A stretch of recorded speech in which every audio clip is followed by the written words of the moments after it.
ശശി തരൂരിനെതിരെ കടുത്ത അതൃപ്തിയിൽ കോൺഗ്രസ് നേതൃത്വം. ശശി തരൂരിനെ ബിജെപി വക്താവാക്കണമെന്ന കോൺഗ്രസ് നേതാവ് ഉദിത് രാജിന്റെ X post Jairam Ramesh retweet ചെയ്തു. മുൻപൊരിക്കലും ഇന്ത്യ നിയന്ത്രണ രേഖയോ അന്താരാഷ്ട്ര അതിർത്തിയോ കടന്ന് പാകിസ്ഥാനെ ആക്രമിച്ചിട്ടില്ല എന്നായിരുന്നു തരൂരിന്റെ പ്രസ്താവന. ഇതിനെതിരെയായിരുന്നു ഉദിത് രാജിന്റെ വിമർശനം.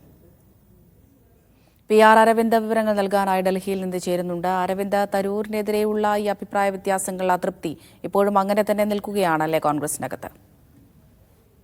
അമൃത, തരൂരും കോൺഗ്രസ് നേതൃത്വവും തമ്മിൽ ഒരു പരസ്യ പോരിലേക്ക് പോകുന്നു എന്നതിന്റെ സൂചനകളാണ് ഇപ്പോൾ പുറത്തു വരുന്നത്. കഴിഞ്ഞ ദിവസമായിരുന്നു പനാമയിൽ വെച്ച് തരൂർ ചില പ്രസ്താവനകൾ നടത്തിയത്. ആ പ്രസ്താവന ഇപ്രകാരമായിരുന്നു: നരേന്ദ്രമോദിക്ക് മുൻപ് ഒരിക്കൽ പോലും ഇന്ത്യ അതിർത്തിയോ അതല്ലെങ്കിൽ അന്താരാഷ്ട്ര അതിർത്തിയോ നിയന്ത്രണ രേഖയോ കടന്ന് പാകിസ്ഥാനെ ആക്രമിച്ചിട്ടില്ല. കാർഗിൽ യുദ്ധ സമയത്ത് പോലും ഇത് ഉണ്ടായിട്ടില്ല എന്നതായിരുന്നു തരൂരിന്റെ ഒരു പ്രസ്താവന വന്നത്. ഇതിനെതിരെ കടുത്ത വിമർശനമാണ് കോൺഗ്രസ് നേതാക്കളുടെ ഭാഗത്തു നിന്നുണ്ടായത്. ഇന്ന് രാവിലെ കോൺഗ്രസിന്റെ ദേശീയ വക്താവായ ഉദിത് രാജ് ഒരു എക്സിൽ ഒരു പോസ്റ്റ് ഇട്ടിരുന്നു. തരൂർ പെരുമാറുന്നത് ഈ BJP-ക്കാരെക്കാൾ വളരെ താഴ്ന്ന രീതിയിലാണ്. തരൂരിനെ BJP-യുടെ സൂപ്പർ വക്താവായി പ്രഖ്യാപിക്കണമെന്നായിരുന്നു കോൺഗ്രസ് വക്താവായ ഉദിത് രാജ് എക്സിൽ ഒരു കുറിപ്പ് പങ്കുവച്ചത്. എന്തായാലും ആ കുറിപ്പ് ഇപ്പോൾ കോൺഗ്രസിന്റെ കൂടുതൽ ദേശീയ നേതാക്കൾ പങ്കുവച്ചിരിക്കുകയാണ്. കോൺഗ്രസ് ജനറൽ സെക്രട്ടറി ജയറാം രമേശ് തന്നെ ഇപ്പോൾ ഈ എക്സ് കുറിപ്പ് പങ്കുവച്ചിരിക്കുന്നു. നേരത്തെ തന്നെ തരൂരിന്റെ മോദി പ്രസ്താവനയിൽ വലിയ രീതിയിലുള്ള അതിർത്തിയിലാണ് കോൺഗ്രസ് നേതാക്കൾ ഉള്ളത്. ഇതുകൂടാതെ തന്നെ തരൂരിനെ ഈ പ്രതിനിധി സംഘത്തിൽ ഉൾപ്പെടുത്തിയത് അത് കോൺഗ്രസുമായി കൂടിയാലോചനകൾ